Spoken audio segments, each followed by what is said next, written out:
Okay, kia ora everybody, David Faulkner here. I am the General Manager of Property Management for Property Brokers. I'll just stop staring at my screen at the moment. And just to let you know, that also joining me is our lead trainer on property management, Sonia Booth. Now, Sonia's not sat with me. She's based down in the South Island. She's working out of our Ashburton office, so she would have been well used to some of that cold weather. And yes, we're coming up finally after about 5 years, 6 years even, really, it's taken us to get here. We're coming to the end date of our Healthy Homes legislation for compliance. Now, just to give you an indication as to what we're going to do here today, we've sent out numerous correspondence, and this has been a real focus from us as a company, really for the last 2 years, where we've really had a laser focus. It's become, we need to get these landlords, because we could foresee that there's going to be issues around people rushing to get work done. And we've done, I'm really proud of our team. We've got to a point where we're 97% compliant. And most of the issues that we're finding are around just record keeping. And we don't have the sufficient documentation that we need for proof, which I will come on to in a bit as to why we have that. Right. What we've also found recently is that a number of landlords, we've had a higher percentage of landlords leave than what has happened previously. And we feel that landlords are now making the decision themselves to typically to sell. And that they're looking at the costs around of getting the properties to be compliant. So I actually don't believe we're going to be in a position where we're going to be ending managements come the 1st of July. We certainly don't want to be in that position. I'll come on to a little bit more of that later on. Rather than bore you to death with PowerPoint slides, what we've decided to do is basically share my screen and show you some of the tools that we use and that we have been using around compliance. So what we've basically done, what you can see here is a dashboard that we use to track our property managers. Now, we use a property management software called Palace, and we manage 8,500 properties across New Zealand. The issue that Palace has is that we need to have multiple Palace platforms because of the size of our database. And what we've used, we've got a fantastic digital solutions team here in our support centre in Palmerston North, where our head office is, who've been able to pull the relevant data that we need so we can track how every property manager is performing. You can see here, there's stuff on here that I can't show you because we go into breaching privacy, but we can actually see each individual property where it's at and how property managers are scoring. And up here where my cursor is, you can see the level of compliance that we're running at and the gaps that we have. All right. This has been developed basically about 18 months ago, and it's really helped us track and measure. And what gets measured gets done. The property managers are busy people, so we've really put an emphasis to ensure that they understand their responsibilities to get this information, so and get the work done. On a lot of occasions, some of the issues that we find is particularly around draft stopping, and it's minor things. You get like your tape, your sealants that goes along, which that is a temporary fix. And some of the issues that we've seen with this legislation is that there's actually no compliance date on there where for expiry. So I could get a certificate done in 2019, and there's nothing on that certificate that says I need to get that redone. So there are flaws with this legislation that we won't really go into in this discussion today. This is more about showing you why we've taken the stance that we need. If you've got the opportunity to ask questions, then ask the questions and we'll answer them as best we can. And if we can't answer them today, we'll certainly get back to you and respond. Okay?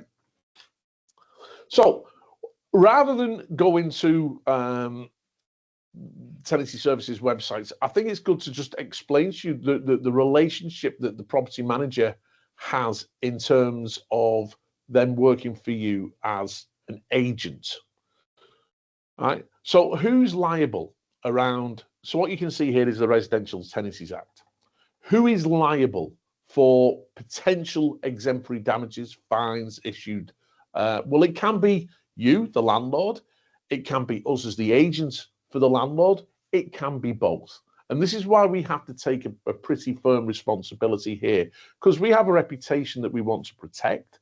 We are a responsible landlord. We want to set a high standard of the properties that we manage, and it's easier for everybody. Okay. As we go down, what I want to show you is the potential penalties that you can face. And as we come down to section, or it's called Schedule 1A, which highlights, as you see, it's a big piece of legislation, isn't it, as you go through it. This shows all the amounts for unlawful acts. Now, what is an unlawful act? An unlawful act is a breach of certain sections of the Residential Tenancies Act. A tenant may apply to the Tenancy Tribunal seeking damages for unlawful acts. Landlords can do the same, but there's more risk to landlords than what there are to tenants. What you have on the left-hand side of the relevant sections, this is a description of the unlawful act, and this is the maximum amount of exemplary damages. Now, how they look at exemplary damages, if there's a accidental breach or there's a not real intention, but it's in the public interest to make sure that the landlords are complying, you may see a lighter amount on the breach side. But if a landlord has gone out there to intentionally breach the RTA, then they've got to throw the book at you. And it's the Tenancy Tribunal who makes this ruling. It's not tenancy compliance, it's not tenancy services, it's the Tenancy Tribunal, which is part of the judiciary. It's separate from the executive, which is what tenancy services comes under.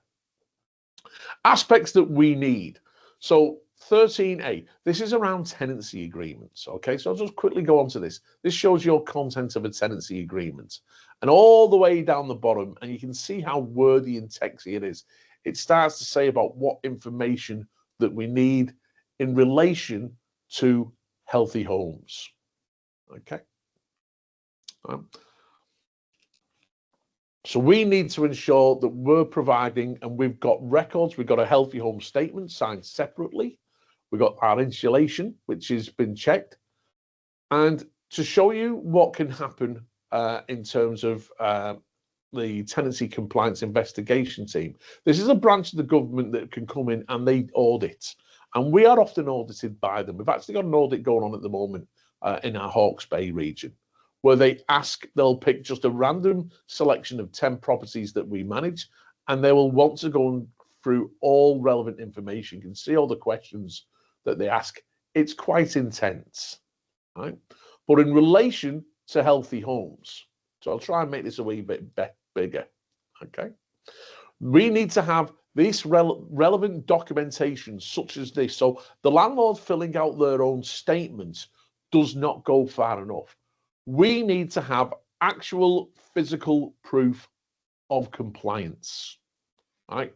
It's outlined here, right? Go back onto our unlawful acts as we scroll down. Section 45, this is landlord's responsibilities. This is the main one, which you can see here where my cursor is, the Healthy Homes Standards falls into. So if a landlord has breached this, then it's the maximum penalty, it's the highest amount, it's $7,200. Be aware, Tenancy Tribunal are going to want to make examples early in the piece on this. All right. So it acts as a deterrent to other landlords. Also, Tenancy Compliance Investigation Team, they're going to be doing a lot more audits post 1st of July. And if they do not see proof of compliance, well, they actually do have the ability, and I'll come on to this in a minute as to why, goes further as to why we're trying to make sure that every property is compliant come 1st of July. But they also have the ability to issue what's called a infringement fine or infringement fees. So if I've got 6 or more properties or 6 or more tenancies that we manage, so this takes into account boarding houses. So your boarding houses are 6 or more, but also companies like us, well, 8,500 properties, we certainly fall into this category. All right. So you can see here, this relates to healthy homes information. We can be fined. And if we go down to section 45, failing to provide healthy homes information and failing to inform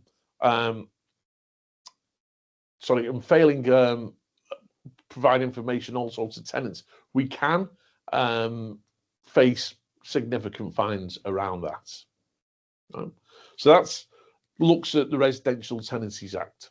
The final point I want to make on this is what defined as an unlawful act is here under section 109, but it also says that tribunal may make pecuniary penalty orders. So pecuniary penalty order is if the tenancy tribunal gets an application made by the chief executive. Who's the chief executive? Well, it's Tenancy Compliance Investigation Team. It's a branch of the government. So if the Tenancy Compliance Investigation Team see breaches around section 45, landlord's response, section 66 is boarding houses, by the way. Section 45, so landlord's responsibilities around cleanliness, maintenance, smoke alarms, healthy home standards, building health and safety requirements, right? They have the ability to issue a pecuniary penalty of up to $50,000. This is why we are very strict on what we are doing.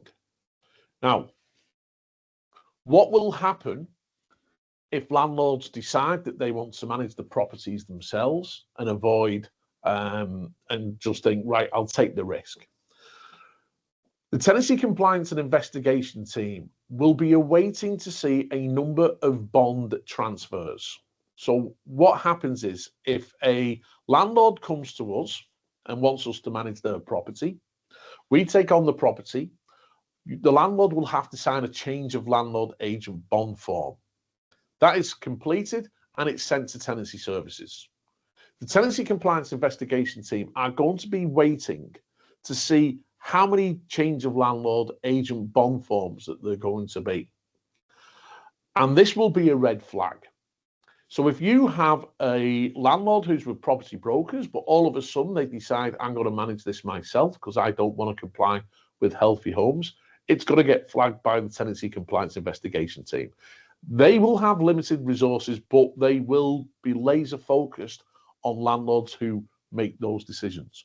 I am sure there's going to be property management companies out there who will continue to manage properties for landlords which will not comply with Healthy Homes. Property Brokers is not going to be one of those companies. Right?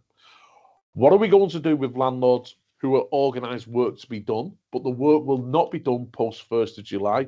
Well, it makes common sense in my eyes that we continue to manage those properties so long as the work is done within a sufficient time frame. Okay, then to me it makes sense. And I've actually spoken with the head of Tenancy Services and got an indication that they don't see any issue with this. But bearing in mind, it's Tenancy Tribunal who award unlawful acts. It's not the Tenancy Services. Right? So just be aware of those situations there. Right? So go back on to our checklists. So this acts as a very good checklist, and you'll be able to find this on the Tenancy Services website. And this is where a lot of the confusion comes with landlords who they think that they've complied. The property probably does comply, but the issue is we have insufficient records. So this gives you examples of documents that likely demonstrate compliance with Healthy Home standards. This can include, but is not limited to, building code of compliance certificates, records of any installation, maintenance or repair, other work carried out at the premises, product manuals, manufacturing information, records of calculation of living room requirement, heating capacity, professional evaluation performed by relevant professional. Now, we use that term loosely because there actually doesn't have to be any qualifications to be a Healthy Homes assessor. And we have had issues where we've had multiple assessments done on one particular property and they come back differently. That's a bit of a flaw with the legislation, my opinion around that. Certificates of acceptance, that's basically making sure that you're complying with the building code, or other documents issued under or for the purpose of enactment of a bylaw. Photographic evidence of compliance. Reports, other documents issued by local authority in relation to rental properties, e.g. LIM reports. documents or records relating to construction of or work carried out at the rental property. Right. Where does that information come from? That information actually comes from the Healthy Home Standards regulations, which were last updated in December 2023. We've had multiple updates on this legislation, and I'll be honest, it's been very painful to work with. And I know the Residential Tenancies Act better than most people in this country. And there's been times when even I'm left scratching my head, wondering what information suffices and what do we need. I'll go down and I'll show you section 40 of this legislation, documents to be retained by the landlord. It explains what we need. And that, you'll see, without going through all of this, is basically what is in this checklist here. All right. You've got very, very good website on Healthy Homes from Tenancy Services. That gives you information on what you need to know, what the standards are, what the heating standards are, installation standards, ventilation, moisture ingress, drain and drainage standard, and draft stopping. Most of the issues that we see are particularly around, or some of the grey areas that we see around draft stopping, but also on drainage standards. For example, not every property has a stormwater. You've got some properties, rural properties or beachfront properties. What needs to happen is that the water needs to drain away from the property, and you've got to be able to prove that. If we get into relevant disputes with, say, a tenant wants to make an accusation that the property is not Healthy Homes compliant, what we would recommend that we do is get independent people, assessors, specialists to go and ascertain. Because if we go to the Tenancy Tribunal, we have to be able to provide evidence that shows that we are compliant. All right? So the 1st of July, it's not going to be extended. All right? That is it. We've had a couple of extensions already. We're just about there on terms of 97% compliance. I don't envisage us ending any managements, because I think the landlords who've got the properties which may not be up to the standard that we want will feel that they've gone already.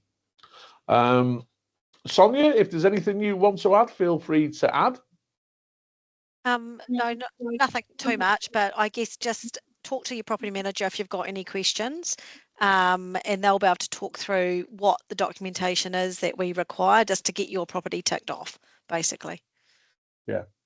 And please understand also that, you know, we've got a job to do. We don't write the legislation, and the property managers do not write the legislation. If you want to complain about the legislation, please don't complain to the property managers. It's not their fault. They did not write it. Write to your MP. Okay? And we've certainly given feedback to Tenancy Services and to ministers around where we think that it should go, particularly in the future around energy performance certifications maybe, and whether we will need to put expiry dates on Healthy Homes assessments. But we can only work with the law. All right, we have to work within those boundaries. And it has been a very, very frustrating for us as a department working with this. We know it's been very stressful on the property managers collecting this information. So if you do get a call saying we need further information, they're only doing their job. And if you've got any issues, you can contact me. All my contact details are on the website. Okay. Thank you so much for joining. If there's no further questions, we'll call that a wrap. This has been recorded as well, so it will go out in our June and July newsletters. So it gives you the opportunity to watch. And thank you for everybody for the hard work that you've done in making sure that your properties are compliant. And goodbye. Good work. Thank you. Goodbye.